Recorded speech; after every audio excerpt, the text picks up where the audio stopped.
اس سلسلہ مجددین کی پہلی کڑی ہے حضرت عمر بن عبدالعزیز رحمت اللہ علیہ.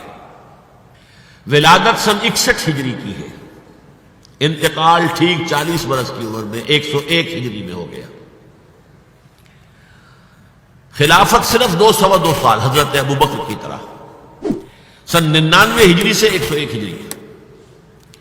خود یہ مروان بن حکم کے پوتے تھے. بنو امیہ کے جو خلفاء ہیں ان کی 2 شاخیں ہیں. امیہ کے 2 بیٹوں سے جو شاخیں چلی ہیں، ایک حرب سے چلی ہے، اس میں ابو سفیان تھے لیکن وہ خلیفہ نہیں تھے، لیکن امیر معاویہ، پھر یزید کا بیٹا تھا معاویہ ثانی. دوسری شاخ جو تھی وہ مروان ابن حکم سے چلی ہے، اور اس میں ہے اصل میں جو 10 خلفاء آئے ہیں بنو امیہ کے. یہ مروان بن حکم کے پوتے تھے، لیکن ان کی والدہ حضرت عمر کی پوتی تھی. یہ جو امتزاج ہوا ہے، یہ جو حضرت عمر فاروق رضی اللہ تعالیٰ عنہ کا خون ان کی رگوں میں پہنچا ہے. اب وہ بڑا مشہور واقعہ ہے، دلچسپ واقعہ ہے کہ حضرت عمر ایک روز اپنی رات کی گشت پر تھے، جو آپ خبر گیری کے لیے رات کو سفر کرتے تھے شہر کے اندر. تو آپ نے دیکھا small hours of the morning, صبح کا فجر سے کچھ وقت پہلے وقت ہوگا، ایک گھر میں سے آواز آ رہی ہے ماں بیٹی کی گفتگو کی. ماں نے کہا بیٹی بکریوں کا دودھ نکال لیا، دہو لیا؟ کہ ہاں امی. اچھا اس میں کچھ پانی ملا دو. انہوں نے کہا امی آپ نے سنا نہیں، خلیفہ نے منادی کرائی تھی کہ دودھ میں پانی ملانا غلط ہے، ہرگز کوئی پانی نہ ملایا جائے. ماں نے کہا کہ بیٹی خلیفہ یہاں کوئی موجود ہے، کوئی دیکھ رہا ہے، پانی ملا دو. بیٹے نے کہا کہ امی خلیفہ نہیں ہے، اللہ تو موجود ہے، اللہ تو دیکھ رہا ہے. حضرت عمر نے وہ بات سن لی، اس گھر کو آپ نے تاک لیا اور جا کے اپنے بیٹے عاصم سے کہا کہ وہاں رشتہ کر لو. وہ ہے لڑکی پھر جس کے نسل سے یہ حضرت عمر بن عبدالعزیز یہ پیدا ہوئی. تو یہ در حقیقت پوتی ہے حضرت عمر فاروق کی، ان کی والدہ ام عاصم، اور یہ خود پوتے تھے مروان بن حکم کے. اور جو 8واں خلیفہ تھا بنو امیہ کا سلیمان، اس کی وصیت کے مطابق یہ خلافت ان کو ملی تھی. اب آپ ذرا یہ سوچئے، جائزہ جو ہمیں آج لینا ہے، اس وقت تک دین کے اوپر کون سے گرد و غبار آئے تھے کہ جن کو حضرت عمر بن عبدالعزیز نے صاف کیا. ابھی 100 برس بھی نہیں ہوئے حضور کے انتقال کو، ابھی یہ 90 برس ہو گئے ہوں گے یا 80-85 برس ہو گئے. عقائد میں کوئی ٹیڑھ نہیں آیا، ابھی کوئی یونان کا فلسفہ نہیں آیا، ابھی کہیں کوئی منطق نہیں آئی، کچھ نہیں آئی. عقائد سیدھے سادہ جو عربوں کے تھے وہ ہے. اعمال میں بھی کوئی تبدیلی نہیں آئی، مسلمانوں کے اعمال اخلاق تقریباً وہی ہے. کچھ کمی ہو گئی، کچھ دنیا کی طرف زیادہ رغبت ہو گئی ہوگی، مال اور دولت دنیا سے زیادہ دلچسپی ہو گئی ہوگی بس. لیکن دینی اعتبار سے کوئی فساد، کوئی خرابی کوئی نہیں تھی. خرابی کہاں آئی تھی؟ نظام حکومت میں خرابی آئی تھی. اسلامی نظام حکومت میں، اسلامی خلافت کے نظام میں کیا چیزیں ہوتی ہیں؟ نمبر 1 اللہ کی حاکمیت، کتاب و سنت کی بالادستی. ٹھیک، یہ تو یقیناً جیسے تھی ویسے ہی اب بھی تھی، لوگوں کی انفرادی زندگیوں میں اب بھی تھی. اور یہ کہ کم سے کم نظری طور پر حکومت کی سطح پر بھی یہ حکومت اللہ کی اور کتاب و سنت کی ٹوٹل بالادستی، اس کو تسلیم کیا جاتا تھا. فرق کہاں آیا؟ خلافت راستہ شورائی حکومت تھی، کہ اب جو حکومت بنو امیہ کی بن گئی، جسے حضور نے ملکن کہا ہے، ملوکیت، آپ کو مانا انداز، ہمارا اختیار ہے، جو ہم چاہیں گے کریں گے. زمین و آسمان کا فرق واقع ہو گیا. وہاں خلیفہ کا انتخاب ہوتا تھا مشورے سے، امرہم شورا بینہم عن مشورۃ المسلمین. یہاں اب خلافت ہو گئی قبائلی، بنو امیہ، بنو عباس، اور موروثی ہو گئی، باپ کے بعد بیٹا، بیٹے کے بعد پوتا. وہاں بیت المال مسلمانوں کی ملکیت، مسلمانوں کی امانت تھا خلیفہ کے پاس، اور خلیفہ کا حق اس میں صرف اتنا تھا جیسے کہ حضرت ابوبکر نے فرمایا، حضرت عمر نے فرمایا، اور یہی بات عمر بن عبدالعزیز نے کہی کہ جتنا حق کے قرآن نے دیا ہے کسی مسلمان کو، اگر اس کی زیر کفالت کو یتیم ہو، یتیموں کا مال بھی ہے، اس کی دیکھ بھال وہ کر رہا ہے یتیم کا، اگر وہ غنی ہے تو اسے 1 پیسہ بھی لینا یتیم کے مال میں سے حرام ہے. لیکن اگر وہ خود محتاج ہے تو وہ ضرورت کے مطابق اس سے لے سکتا ہے. جتنا کچھ بھی ایک یتیم کا ولی یتیم کے مال میں سے لے سکتا ہے، اس سے زیادہ خلیفہ کے لیے بیت المال جائز نہیں ہے. یہ معاملہ تھا ابو بکر صدیق کا، عمر فاروق کا، عثمان غنی کا، علی مرتضیٰ کا رضی اللہ تعالی عنہ اجمعین. لیکن اب آ کر دور بنو امیہ میں یہ جو خزانہ تھا یہ ذاتی ملکیت بن گیا، جس کی بنا پر عیش و عشرت بھی ہوئی، اور داد و دہش، جس کو چاہا جو چاہا دے دیا، جس کو چاہا اشرفیہ بخش دی، جس کو چاہا جو ہے نواز دیا.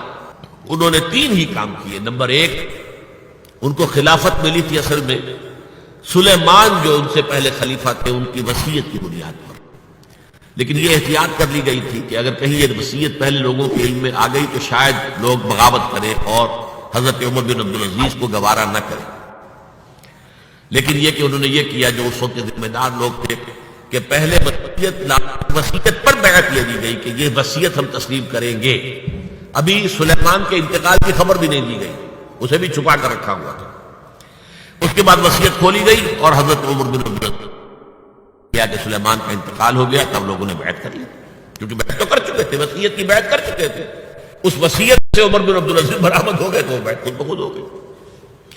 لیکن انہوں نے جا کے اعلان کیا مجمع عام میں، لوگوں مجھ پر یہ خلافت کی ذمہ داری ڈال دی گئی ہے بغیر مجھ سے پوچھے، بغیر میرے مشورے کے، بغیر میری خواہش کے، لیکن میں آپ کی گردنوں میں سے اپنی خلافت کے دادے کو اتار کر پھینک دیتا ہوں. آپ جسے چاہیں اپنی آزاد مرضی سے مشورے سے خلیفہ بنا. یہ پہلی اصلاح تھی، موروثیت ختم، نامزدگی ختم. اب اگر چاہتے ہیں آپ، اگر لوگوں کی رائے ہے، اگر لوگوں کی رائے ہے ان کا مشورہ تو ٹھیک ہے. سب نے کہا بیک زبان ہم آپ پر راضی ہیں، ہم آپ ہی کو خلیفہ بنانا چاہتے ہیں. پہلی اصلاح ہو گئی. دوسرا کام یہ کیا، جتنی جاگیروں کے ڈاکومنٹس تھے، دستاویزات، وہ سب ختم کیے. خود اپنے گھر سے اپنی بیوی کے سارے زیورات، عبد الملک بن مروان بیٹی تب زیورات بیت المال میں. اپنی جاگیر سب سے پہلے اپنی جاگیر کو ختم کیا. زمانے میں شریڈر تو تھے نہیں، مشین تو تھی نہیں، مسجد میں بیٹھے ہوئے تھے حضرت عمر بن عبدالعزیز، اور وہ ایک ایک وصی کھایا جاتا تھا اور وہ کینچی سے کاٹ کاٹ کے پھینک رہے تھے. بڑا طوفان مچ گیا بنو امیہ کے لوگوں کے اندر، کیا ہو رہا تھا.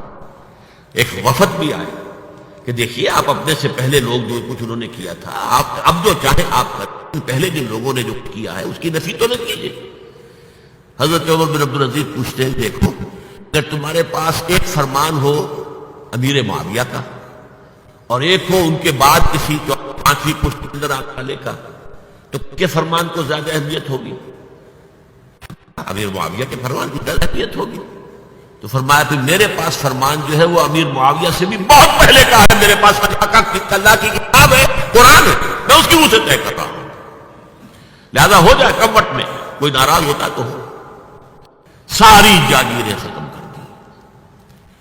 نمبر 3 واقعہ یہ ہے کہ خود اپنی زندگی جو اسرت اور جو تنگ دستی اور جو سادگی اختیار کی ہے، میں سمجھتا ہوں غالباً اس میں وہ حضرت ابو بکر حضرت عمر کو بھی مات دے گئے ہیں رضی اللہ تعالیٰ.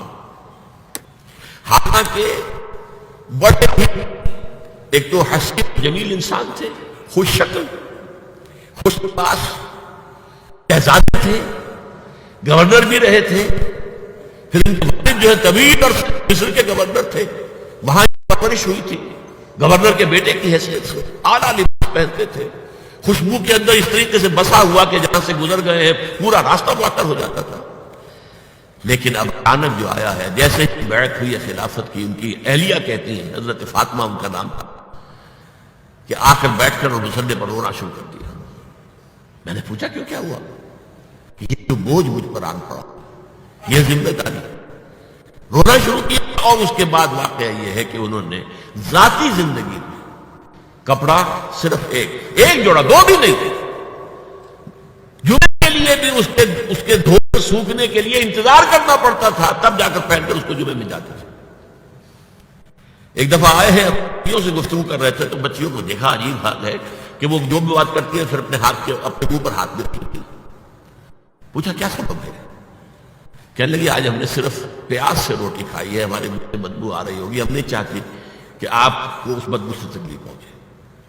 حضرت عمر رونے لگے، لیکن کہا انہوں نے کہ میری بیٹیوں کیا تم یہ پسند کرو گی کہ تمہیں دنیا کی نعمتیں ملے اور عیش ہو اور تمہارا باپ جہنم میں جائے؟ ان بچیوں نے بھی رونا شروع کر دیا۔ سارے زیورات ختم، اپنی جاگیر ختم۔ وہ آپ پتھے ہوں گے آج کیا چراغ بھی ہے، رات کو سرکاری کام کر رہے ہیں تو وہ جو بیت المال کے تیل سے جو جلنے والا چراغ ہے وہ روشن ہے۔ خادم نے آ کر کو گھریلو بات کرنی چاہیے، چراغ گل کر دو پھر بات کرو۔ ذاتی بات ہو رہی ہو تو سرکاری جو تیل کا چراغ ہے وہ نہیں جلے گا۔ یہ ہے خلیفہ اول، خلیفہ خامس ان کو کہا جاتا ہے، خلافت راشدہ میں شامل کیا جاتا ہے، اور یہ ہے سلسلہ تجدید خلافت کی پہلی کڑی، اور اس کو ہم کہیں گے تجدید کامل تھی، کیونکہ ابھی خرابی آئی ہی صرف نظام حکومت میں تھی، اسی کو آپ نے درست کر دی۔ یہ دوسری بات ہے کہ یہ بہت شارٹ لیوڈ رہی ہے، آگے نہیں چلی ہے، ان کو زہر دے دیا گیا، اس لیے کہ یہ بات زیادہ قابل برداشت نہیں تھی بنو امیہ کے پورے خاندان کی، یہ قبیلے کی، انہیں گمان غالب یہی ہے کہ زہر دے کر جو ہے انہیں شہید کیا گیا، لیکن بہرحال پہلی کڑی ہے عمر بن عبدالعزیز رحمۃ اللہ علیہ۔ سبسکرائب کیجئے ہمارے چینل اور دبائیے بیل کا آئیکن تاکہ آپ کو ریگولر نوٹیفیکیشن اپڈیٹس مل سکے۔